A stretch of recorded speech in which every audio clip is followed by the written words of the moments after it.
Hi dancers, Jess here. I wanted to start by giving you a nice warm welcome to the Whole Dancer YouTube page. As you might notice, I have posted videos in the past. However, I'm going to start posting more regularly, at least one video a week, possibly more in the future as time allows and as topics come up. For those of you who are new to The Whole Dancer, I wanted to give you just a quick little summary of what I do over at The Whole Dancer. So The Whole Dancer is all about health and wellness and lifestyle for high-level dancers, aspiring professionals, and professional dancers. Any student who takes dance seriously and wants to be performing at their best would benefit from what's going on over at The Whole Dancer. If you want to get more information, check out the blog, sign up for the email list, head over to thewholedancer.com and you'll see everything that's going on there. So the YouTube channel will be just sort of an extension of what I do over at thewholedancer.com. I know how much dancers enjoy visual learning, and I've gotten a lot of requests to do more videos, so that's what's going on here. I am Jess. I'm the founder of The Whole Dancer. I'm a former professional ballet dancer turned health coach, and now I'm working exclusively with dancers. I've got a couple of programs online. The Whole Dancer program, which is sort of an overall wellness program that dancers can sign up for anytime, and the Dancer's Best Body program, which is the most popular program from The Whole Dancer, and one that will now, moving forward, only be offered 2 times per year. The next time is going to be coming up in the fall of 2017. So you can sign up for the waiting list for that program if it's something that might interest you. For today's topic, I'm going to talk about dieting for dancers. Should dancers go on diets? And my answer is no. You'll hear different things around this. And, teachers might even give you feedback where they say, hey, you need to lose some weight. You should go on a diet. And, maybe they'll just leave it at that, or they'll suggest that you talk to a nutritionist or something like that. What I'm really saying when I say I don't think dancers should diet is that you should never be going towards an eating plan that is restrictive or possibly calorie deficient, because that's when you're going to end up injured and not dancing at your highest level because you're not giving yourself the proper fuel. So rather than thinking of it as a diet, what you would think of doing is altering your eating plan. And I know that that sounds like a simple thing as far as the language around it, but it really does make a big difference in how you're approaching food and how you're looking at it as the fuel for your body and for your dancing.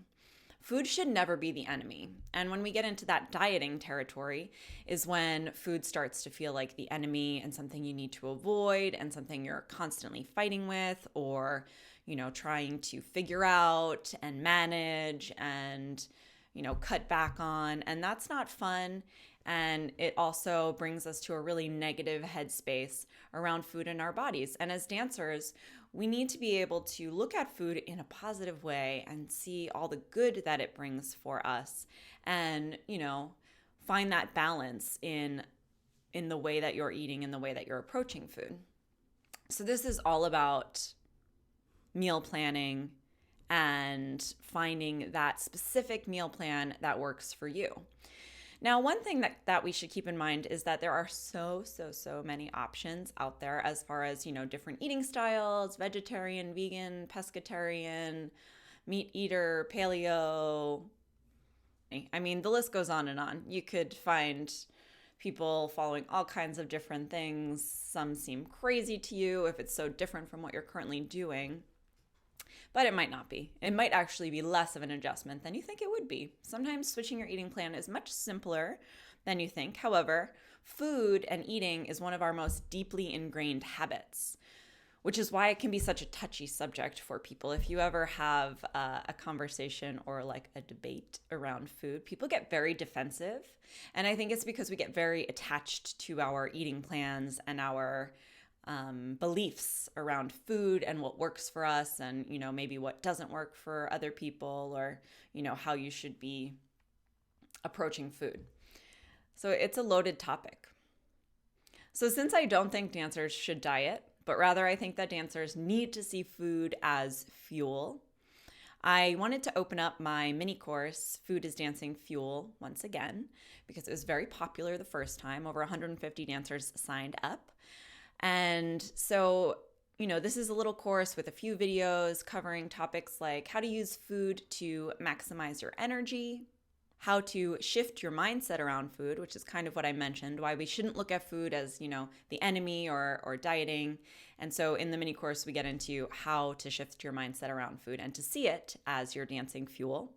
And then there is pre-performance fuel, seeing how to fuel yourself right before a show, and getting into what's going to be the best way to approach food before a performance.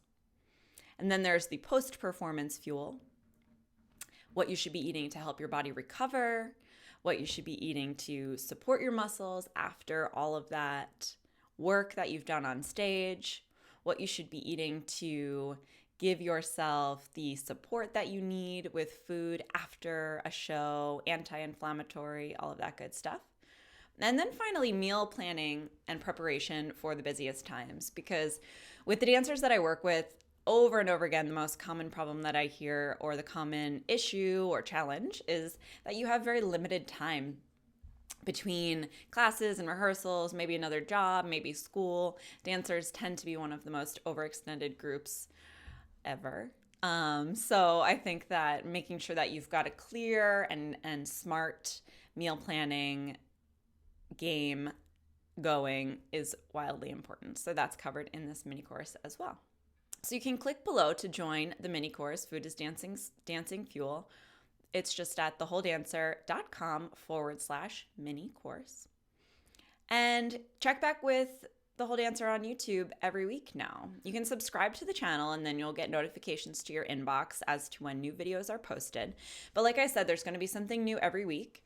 A lot around food. We'll get into more specifics. Today was kind of just a little bit of an overview of why we've got to move away from that concept of dieting for dancers.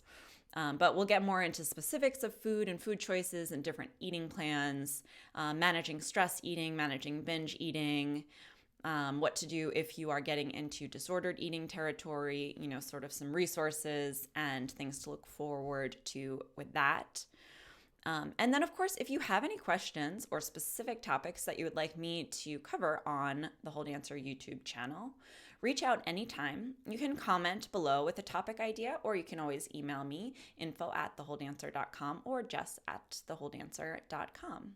Thank you so much for tuning in. And like I said, I look forward to catching up with you every week and discussing a relevant topic to, finding the best way for you to excel as a dancer.